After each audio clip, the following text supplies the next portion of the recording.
Yun, guys. Home service tayo ngayon sa mga Tarong Pangasinan. Kung papansinin niyo po yung mata ng ating minogrom, halos labas na siya. So yan, nag-iingat po tayo dyan. Hindi po basta-basta tira ka lang ng tira dyan. Kasi kung magkamali ka dyan, lagot ka. May posibilidad na masugat mo yan lalo.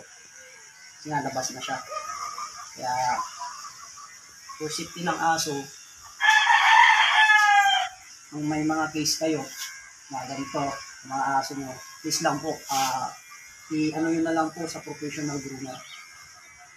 Kasi kung kayo lang, magkamali kayo, baka mas lalong maano yung aso, guys.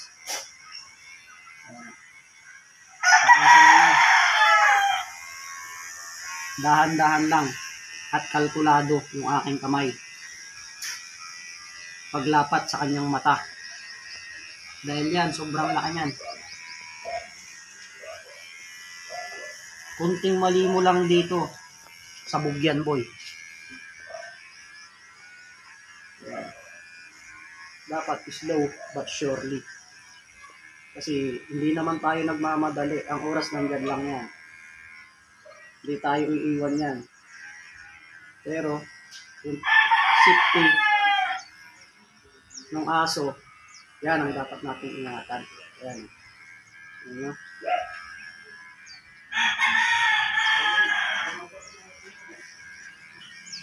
Sukat naman po yung aking pagmamaniobra.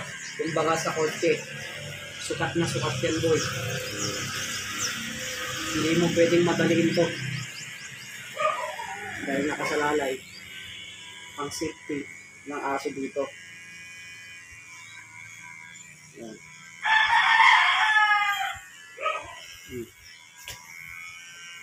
Baka may mga aso kayong ganito, guys. Please lang po,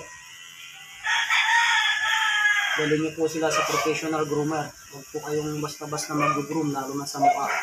Kung wala kayong experience o wala nagtuturo sa inyo. Kasi hindi ito basta-basta.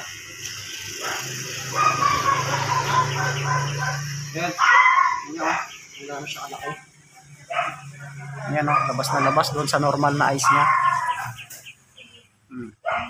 Ayan. Ito po nakasalalay kasi sa mga groomer. Yung pag-groom na hindi po siya masasaktan. Ayan.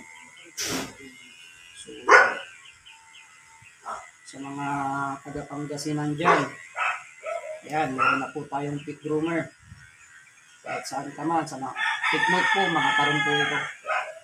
Ako po ay taga-Mangaldan. Ayan, dumayo pa po kami dito sa mga Tarong. Pangasinan. Ayan. Hindi lang po ito yung aming trabaho. Nag-home service din kami ng mga stud. Kagaya ng Golden Retriever, Belgian Malinois, Beagle, Shih Tzu, Chihuahua, Labrador, Bully, at kung ano-ano pang breed, guys. Lahat po ng hawak namin, puro legit po yan. Puro ano po sila, proven. May isa pa pala pang ako hindi proven, yung ating dashcam na back-to-back blue eyes. Yan. Kung gusto niyo pong mapanood yung aming mga video sa stud service, din lang po yan sa aking mga video.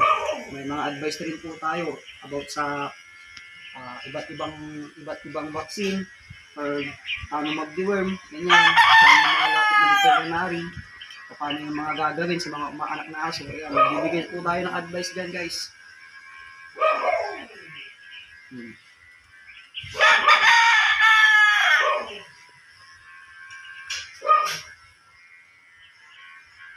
Dito. Malapit na.